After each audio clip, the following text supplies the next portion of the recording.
هو الذي ذرأكم في الأرض وإليه تحشرون ويقولون متى هذا الوعد إن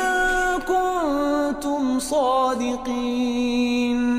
قل إنما العلم عند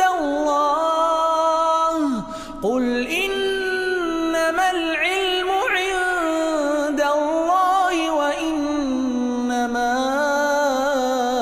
أنا نذير مبين فلما رأوا زلفة سيئت وجوه الذين كفروا وقيل هذا